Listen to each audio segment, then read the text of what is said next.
بسم اللہ الرحمن الرحیم۔ قرآن کی باتیں جانیے، عمل میں لائیے اور عذاب سے بچیے۔ اللہ تعالیٰ قرآن مجید میں سورۃ الحشر آیت نمبر 2 میں فرماتا ہے، دوزخ میں جانے والے اور جنت میں جانے والے کبھی ایک جیسے نہیں ہو سکتے۔ جنت میں جانے والے ہی اصل میں کامیاب ہیں۔ دنیا میں 2 طرح کے لوگ پائے جاتے ہیں، ایک جنت والے، دوسرے جہنم والے۔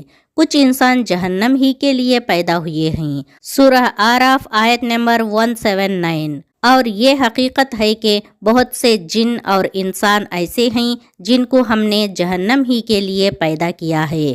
ان کے پاس دل ہیں مگر وہ ان سے سوچتے نہیں، ان کے پاس آنکھیں ہیں مگر وہ ان سے دیکھتے نہیں، ان کے پاس کان ہیں مگر وہ ان سے سنتے نہیں۔ وہ جانوروں کی طرح ہیں بلکہ ان سے بھی زیادہ گئے گزرے۔ یہ وہ لوگ ہیں جو غفلت میں کھوئے گئے ہیں۔ کفر کرنے والے بس دنیا کی چند روزہ زندگی کے مزے لوٹ رہے ہیں، جانوروں کی طرح کھا پی رہے ہیں۔ ان کا آخری ٹھکانہ جہنم ہے۔ جہنم کے لیے پیدا ہونے کا یہ مطلب نہیں ہے کہ یہ اللہ کا فیصلہ ہے۔ اس کا مطلب یہ ہے کہ اللہ جانتا ہے کہ یہ لوگ ہزار نصیحتوں اور خیر خواہی کے بعد بھی دولت کی لالچ اور دنیا کی رنگینیوں کو نہیں چھوڑیں گے۔ آخرت کی ان کو ذرا بھی فکر نہیں ہوگی۔ اللہ کو ماننے کا دعویٰ کریں گے لیکن اس کے احکام کو نہیں مانیں گے۔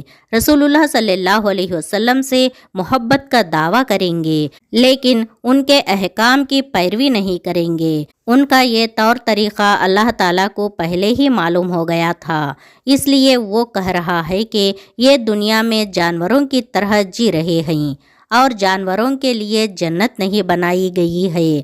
آگے کی آیت میں اس بات کو زیادہ واضح کیا گیا ہے، سورہ نجم آیت نمبر 39۔ جس نے جیسا بننا چاہا اللہ نے اس کو ویسی ہی توفیق دی، اور یہ کہ انسان کے لیے کچھ نہیں ہے مگر وہ جس کی اس نے صحیح کی ہے۔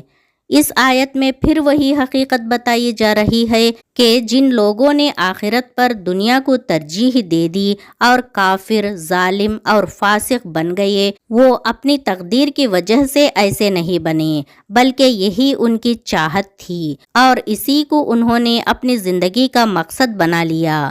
اللہ کا قانون یہ ہے کہ وہ دنیا میں انسان کو دونوں راستے دکھا دیتا ہے اور پھر آزادی دے دیتا ہے کہ جدھر چاہے جائے۔ اللہ کی نافرمانی کرنے والے مسلمان مجرم ہیں۔ اللہ تعالیٰ قرآن مجید میں فرماتا ہے، جو لوگ اللہ کے نازل کردہ قانون کے مطابق فیصلہ نہ کرے وہی فاسق ہیں۔ اور اس سے بڑا ظالم کون ہوگا جسے اس کے رب کی آیت کے ذریعے سے نصیحت کی جائے اور پھر وہ ان سے منہ پھیر لے۔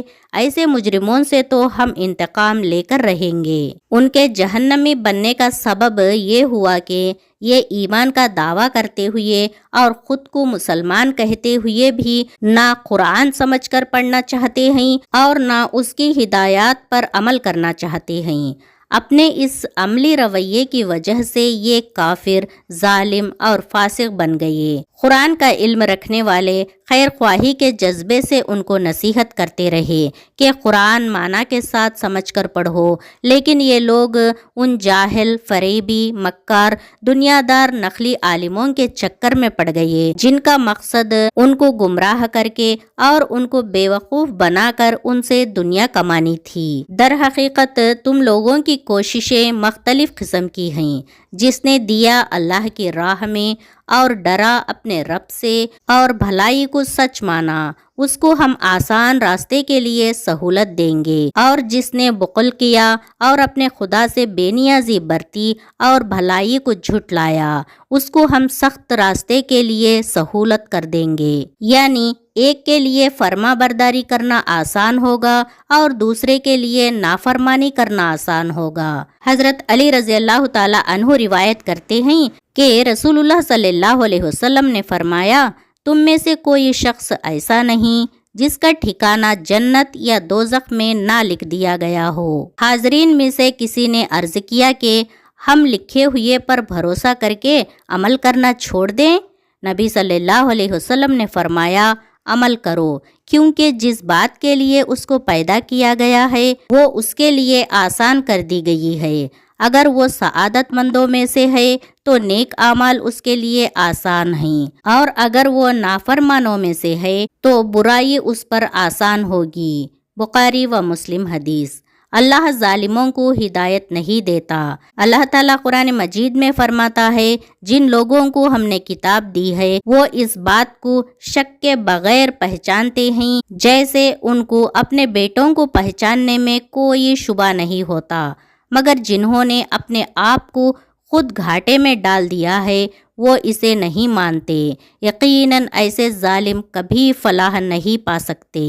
یہ ایسے مسلمان ہیں جو قرآن کو اللہ کی کتاب ماننے کا دعویٰ کرتے ہیں اور اس کو اپنے بیٹوں کی طرح پہچانتے ہیں، کہتے ہیں کہ قرآن کے اللہ کی کتاب ہونے میں ان کو شک نہیں ہے، مگر یہ قرآن کے احکام پر عمل نہیں کرتے۔ یہ ان کا گھاٹے کا کاروبار ہے، اور ان کی اس روش کے سبب اللہ نے ایک مدت تک مہلت دینے کے بعد فیصلہ کر لیا کہ اب ان کو دنیا میں ہدایت نہیں ملے گی، اور دنیا اور آخرت دونوں جگہ کامیابی نہیں ملے گی۔ سورہ جمعہ آیت نمبر 5۔ جن لوگوں کو تورات کا حامل بنایا گیا تھا مگر انہوں نے اس کا بار نہ اٹھایا، ان کی مثال اس گدھے کی سی ہے جس پر کتابیں لدی ہوئی ہو۔ اس سے بھی بدترین مثال ان لوگوں کی ہے جنہوں نے اللہ کی آیات کو جھٹلا دیا ہے۔ ایسے ظالموں کو اللہ ہدایت نہیں دیا کرتا۔ مسلمانوں میں ایک سے ایک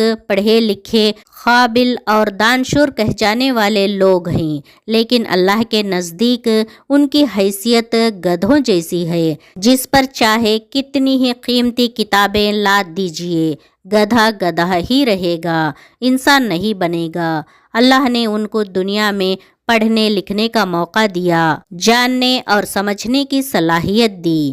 انہوں نے دنیا کے بے شمار علوم پڑھے۔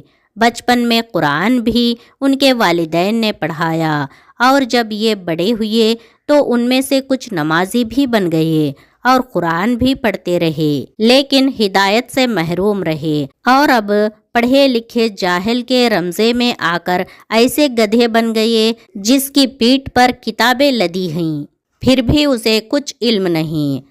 جنت میں جانے والوں کی پہچان کیا ہے؟ اللہ تعالیٰ سورہ نساء آیت نمبر 19 میں فرماتا ہے، جو لوگ اللہ اور رسول کی اطاعت کریں گے وہ ان لوگوں کے ساتھ ہوں گے جن پر اللہ نے انعام فرمایا ہے، یعنی انبیاء اور صدیقین اور شہداء اور صالحین۔ کیسے اچھے ہیں یہ رفیق جو کسی کو میسر آئے۔ حقیقت میں تو مومن وہ ہیں جو اللہ اور اس کے رسول پر ایمان لائے، پھر انہوں نے کوئی شک نہ کیا اور اپنی جانوں اور مالوں سے اللہ کی راہ میں جہاد کیا، وہی سچے لوگ ہیں۔ اللہ کو تو پسند وہ لوگ ہیں جو اس کی راہ میں اس طرح صف بستہ ہو کر لڑتے ہیں گویا کہ وہ ایک سیسا پلائی ہوئی دیوار ہیں، مگر وہ لوگ نافرمانی کے سب عیب سے بچے ہوئے ہیں، جو نماز پڑھنے والے ہیں، جو اپنی نماز کی ہمیشہ پابندی کرتے ہیں، جن کے مالوں میں سائل اور محروم کا ایک حق ہے، جو روز جزا کو برحق مانتے ہیں، جو اپنے رب کے عذاب سے ڈرتے ہیں، کیونکہ ان کے رب کا عذاب ایسی چیز نہیں ہے جس سے کوئی بے خوف ہو، جو اپنی شرمگاہوں کی حفاظت کرتے ہیں، جو اپنی امانتوں کی حفاظت اور اپنے عہد کی پابندی کرتے ہیں، جو اپنی گواہیوں میں سچائی پر قائم رہتے ہیں، اور جو اپنی نماز کی حفاظت کرتے ہیں، یہ لوگ عزت کے ساتھ جنت کے باغوں میں رہیں گے۔ اللہ سے مکمل وفاداری، اس کی فرما برداری، اس کے ایک اشارے پر جان اور مال دونوں کو قربان کر دینا ہی سچے صحابہ کرام کی پہچان تھی۔ قیامت تک سچے اور پکے، نیک اور صالح مسلمانوں کی پہچان یہی رہے گی۔ جہنم والوں کے مقابلے میں جنت والے انہی خوبیوں سے پہچانے جائیں گے۔ جو لوگ مسلمان ہو کر بھی دین اسلام پر ایمان نہیں لاتے، یعنی اپنی زندگی میں شریعت کے احکام کی پیروی نہیں کرتے، بلکہ کافر، مشرک، فاسق، فاجر، ظالم بن کر جی رہے ہیں، ان کے اس جرم کی سزا اللہ کے یہاں یہ ہے کہ وہ دنیا میں بھی بے چین، پریشان، بیمار، خستحال اور بدنصیب بن کر زندگی گزاریں گے، اپنی اولاد کی خدمت اور محبت سے محروم رہیں گے، قبر کے عذاب میں قیامت تک مبتلا رہیں گے، اور آخرت میں ہمیشہ ہمیشہ جہنم میں جلنے کی ان کو سزا ملے گی۔ اللہ تعالیٰ سے دعا ہے کہ ہم سب کو قرآن مجید کی باتوں کو صحیح معنوں میں سمجھنے کی توفیق عطا فرمائے، اور جو بھی سمجھے اسے عمل کرنے کی توفیق عطا فرمائے، اور ہمارے سارے اعمال کو قبول فرمائے۔ آمین یا رب العالمین۔